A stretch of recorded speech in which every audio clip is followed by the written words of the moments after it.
snakes are, and so they don't do that. But raptors like a red-tailed hawk or others of that nature may actually try to hunt those kinds of things.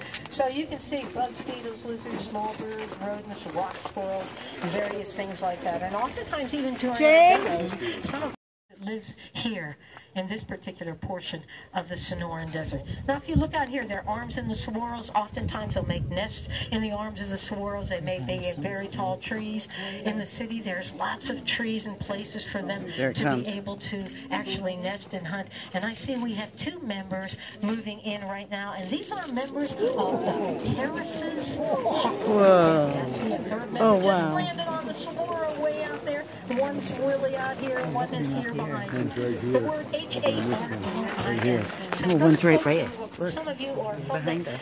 The Tucson one on top of that cactus, too. in our area. Let's talk about some of the really field orienteds that you can utilize to be able to help you identify them, especially when they're in flight. It's a beautiful day today, so hopefully all of them are going to demonstrate some great flying. You can see the white tip on the tip of their tail and the white rump patch that encircles their body. They have paddle-shaped wings, and right now, because it's so warm, that air is just lifting them up, and you can see sometimes they don't even flap their wings. They're just going to use that air to really ride them up. And watch also how they use that tail as a rudder. They'll shift it side to side, back and forth. That allows them to be very agile and athletic. Now you see the trainer. Look at Daniel pulling this bird down. Look at that.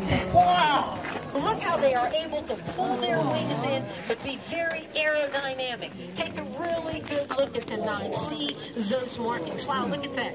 The females in this particular family and all raptor families are larger than males. So females weigh 2 pounds, maybe a little bit more. Males weighing about 1.5 pounds, maybe a tad more, maybe a tad lighter. But they really utilize these red brick markings. Oh, look at this, another dive really coming down there. And I believe you're going to be able to see the difference. I believe, if I'm not mistaken, Amanda's holding the female. Yes, you can see that Amanda, the trainer, is holding the female, and you can see how much larger she is. To take a really good red brick markings, white tip in the tail, white rump patch on their butt. So great ways for you to identify this. Now I see Daniel lifting his head. Perhaps we're going to get a catch in the air. Watch this. Wow! Look at that. Now, how agile and athletic. Use their toes and talons. They snatch that right out of the air. Well, you saw 3 sitting there just momentarily. That's called communal perching. This particular family lives, the female is the largest, she's the alpha male, there's going to be an alpha male that's the main consort, and lower ranking beta and gamma birds, whether they're males and females. What's interesting about to catch something and they share it as a family. So let's talk about that ability to do some hunting and what are some of the things that they do. And they're really got this nice breeze here, beautiful flying weather, this beautiful flight behavior. And notice again the one that's way back there near Jen. They pull their glove. Oh, look at that. Oh, almost coming down there on Luis's glove. But here's one coming right over here. So standing. So again, I appreciate how agile and athletic they are, even though they weigh 1.5 pounds or maybe 2 pounds or a little bit more. So hunting. What are the ways they hunt? Well, they may have a young bird in the family. They may send that young bird out to be a sentinel.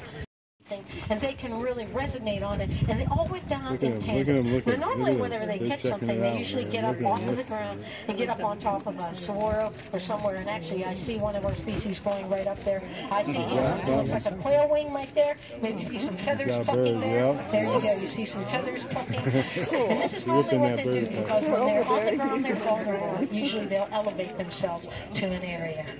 So we want you to know that that truly is a way they hunt. That's called a group hunt. But we also want you to know that we simulated that for you, so in fact you can see what a group hunt is like. And as I said, sometimes in the demo they come out on their own and actually go, one of them goes hunting. And there you go, that's about 2 days worth of food right there for them. Well, of all these species you've seen here this afternoon, the ones we fly in the morning, and the ones that you see in your neck of the woods truly do need our help. And hopefully as you return home, you're going to continue to do bird watching in the wild or support an organization that is really concerned about conservation. But I'd like to leave you with a famous quote that Robert Louis Stevenson, a famous poet, said. He once said, "Don't judge each day by the harvest that you reap, but by the seeds that you sow. Well, we hope the harvest that each of you reap today was seeing these birds up close and personal. So close, perhaps, I told you, they'd brush the top of your head. But those seeds that we sow, those positive seeds, represent our positive efforts. Those efforts all of us are going to be engaged in. And imagine all of us who are here today, even a portion of us who are here today, if we would do that collectively, what an enormous impact we could make in our environment. And again, why do we do this? Thermal regulating. They may Think how high good their eyes are so you can see it from 2,000 I feet know, up this in is the air. nuts. later in the day, the prey is much more active. They're going to Pick out that little mouse that's running around way down there. anything else that they can actually try and capture. In the heat of the day, especially in the summer.